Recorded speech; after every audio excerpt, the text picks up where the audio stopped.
kita sudah hadir seorang ustadz di kita. Beliau adalah Ustadz Said Mahidin. Ya. Kita akan bicara banyak berkaitan dengan tema yang kita sebut tadi.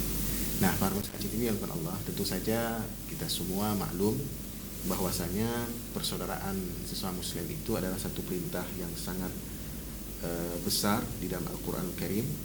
Ada banyak ayat yang menyebutkan perintah itu. Misalnya di dalam surah Ali Imran itu diceritakan bagaimana umat-umat Islam diperintahkan untuk mengingat nikmat persaudaraan.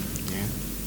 Wadhkuru ni'matallahi 'alaikum idh kuntum a'da'an fa'alafa baina qulubikum fa asbahtum bi ni'mati ikhwana. Ingatlah oleh kalian seluruhnya nikmat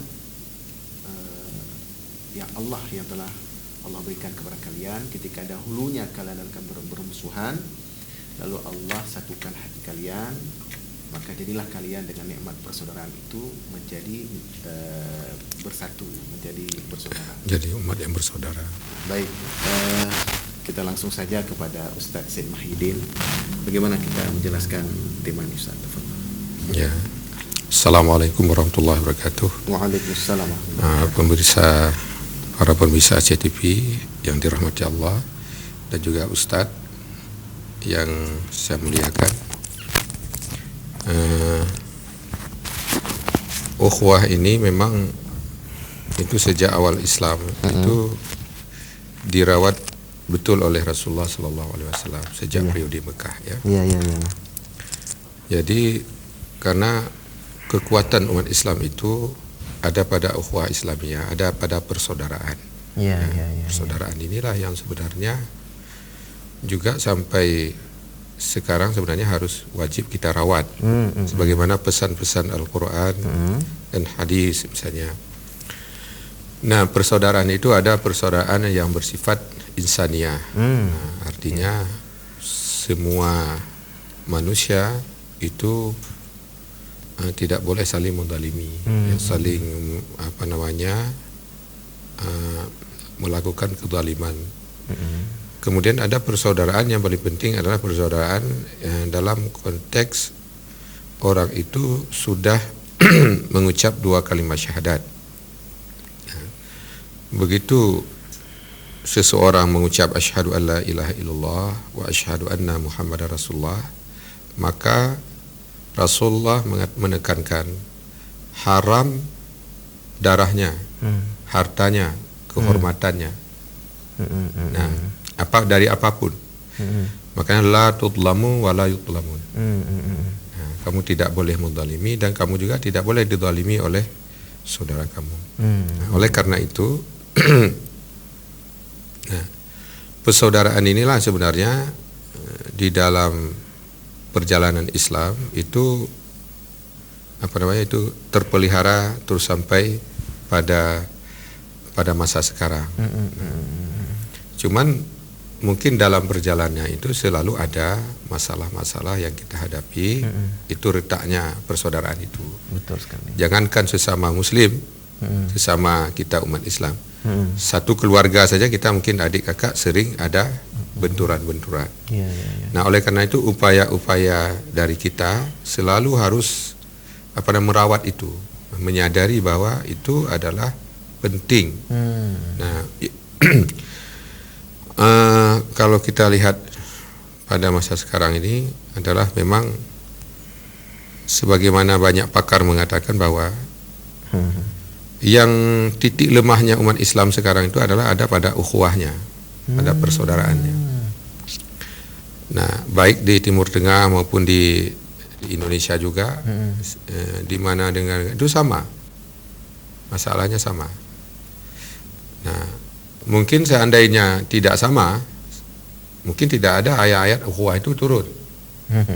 Tapi karena kecenderungan manusia ini itu bisa cenderung dibawa oleh syaitan ke dalam hal-hal yang merusak persaudaraan tadi, maka Allah menurunkan ayat-ayat, Rasulullah mengingatkan kita di dalam berbagai hadis, peliharalah persaudaraan ini sesama Muslim. Betul. Ya, jangankan sesama Muslim, dengan non Muslim pun harus dijaga persaudaraan. Betul sekali. Sejauh mereka tidak mengganggu kita, kita juga tidak mengganggu keyakinan mereka.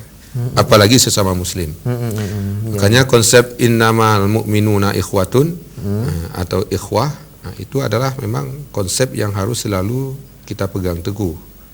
Setiap orang mukmin itu bersaudara. Bagaimana kita ukur seseorang itu mukmin? Pertama, dia mengucap 2 kalimat syahadat. Yang kedua, rukun imannya 6. Nah, jadi sebagaimana disepakati oleh Ahlussunnah wal Jamaah, rukun imannya 6. Rukun Islamnya 5. Rukun Islamnya 5, betul. Tidak ada yang tambah jadi 7 atau 6. Atau dikurangi. Atau dikurangi misalnya. Nah, misalnya rukun Islamnya 3 atau itu. Jadi kemudian mereka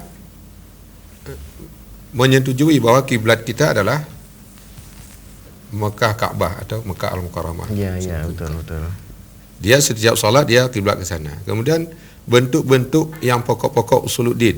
Misalnya berapa rakaat dia salat dalam satu hari satu malam. Oh, 17 rakaat. Berarti dia mukmin. Ya. Kecuali ada misalnya sudah 18 rakaat misalnya yang salat wajib, atau misalnya salat Jumatnya hari Sabtu apa hari Jumat. Nah, kalau hari Sabtu berarti betul ada sesuatu yang bermasalah. Tapi kalau juga salat Jumat hari Jumat. Ya. Jadi ini adalah saudara kita. Betul. Nah, cuman di dalam perjalanannya pasti ya kan, itu ada memang perbedaan yang bersifat furu'iyah. Nah, jadi perbedaan furu'iyah itu karena berbeda tafsir. Nah, berbeda tafsir itu disebabkan oleh beberapa sebab.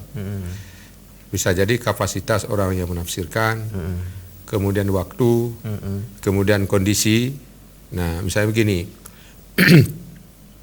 Kalau semua tafsir ditafsirkan dengan tafsir mengambil sampel misalnya masyarakat Arab, lalu kita tafsir ke masyarakat Indonesia, mungkin ada yang relevan dalam hal pokok-pokok akidah, dalam pokok-pokok misalnya usuluddin, tapi ada yang tidak relevan dalam cabang, dalam atau ranting-rantingnya lah kita bilang. Baik.